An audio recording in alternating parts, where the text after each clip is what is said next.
एक जंगल में भारसुक नामक बलशाली शेर रहा करता था। वह रोज शिकार पर निकलता और जंगल के जानवरों का शिकार कर अपनी भूख शांत करता था। एक साथ वह कई कई जानवरों को मार देता। ऐसे में जंगल में जानवरों की संख्या दिन पर दिन कम होने लगी। डरे हुए जानवरों ने इस समस्या से निपटने के लिए सभा बुलाई। वहां निर्णय लिया गया कि शेर से मिलकर इस विषय पर बात की जानी चाहिए। इसके लिए जानवरों का एक दल बनाया गया। अगले दिन वह दल शेर से मिलने पहुंचा। शेर ने जब इतने सारे जानवरों को अपनी गुफा की ओर आते देखा तो आश्चर्य में पड़ गया। वह गुफा से बाहर आया और गरजकर जानवरों के दल से वहां आने का कारण पूछा। दल का मुखिया डरते डरते बोला, वनराज, आप तो वन के राजा हैं। हम सभी आपकी प्रजा है। आज आपकी प्रजा आपसे एक विनती करने आई है। कैसी विनती? शेर ने पूछा। वनराज, आप रोज शिकार पर निकलते हैं और कई जानवरों को मार देते हैं। आप उन सभी मरे हुए जानवरों का भक्षण भी नहीं कर पाते। हम सबका विचार था कि आपकी भूख मिटाने यदि रोज एक जानवर आपके पास भेज दिया जाए तो आपको भी आराम रहेगा और हम भी भयमुक्त रहेंगे।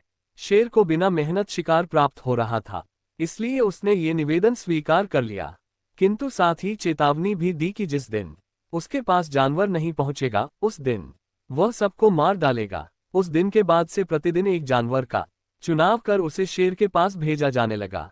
अब शेर दिन भर गुफा में पड़ा आराम करता रहता। परिणामस्वरूप अन्य जानवर जंगल में सुकून से जीवन जीने लगे। एक दिन शेर का भोजन बनने की एक खरगोश की बारी आई। खरगोश शेर की गुफा की ओर चल तो पड़ा, किंतु मृत्यु निकट होने के कारण वह अत्यंत भयभीत था। वह धीरे धीरे कदम बढ़ाता हुआ चला जा रहा था, साथ ही किसी तरह अपने प्राण बचाने का उपाय भी सोचता जा रहा था। चलते चलते रास्ते में एक कुआं पड़ा।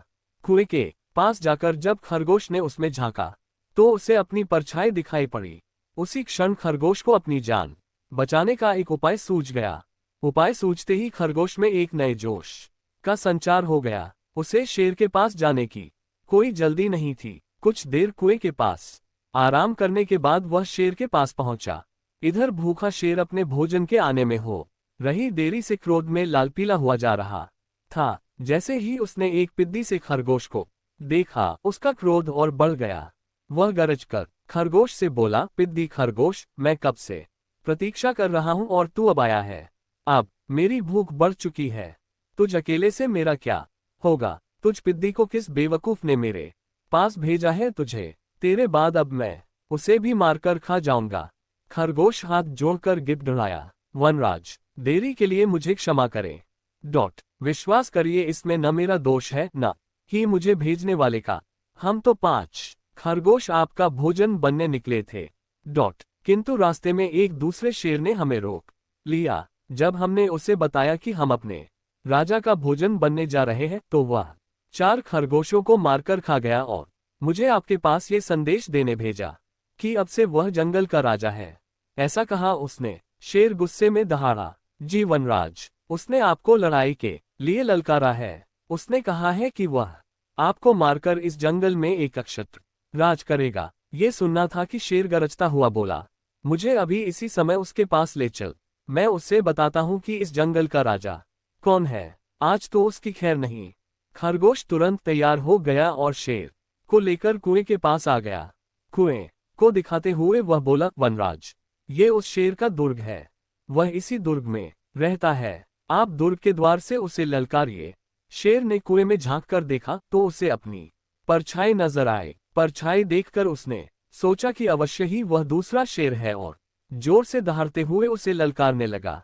कुएं की दीवारों से टकराकर आती हुई अपनी ही दहाड़ की प्रतिध्वनि सुनकर और अपनी परछाई देखकर उसे लगा कि दूसरा शेर भी दहाड़ते हुए उसे ललकार रहा है। उस ललकार का उत्तर देते हुए उसने कुएं में छलांग लगा दी। कुएं की दीवारों से टकराता हुआ वह पानी में गिरा और डूबकर मर गया।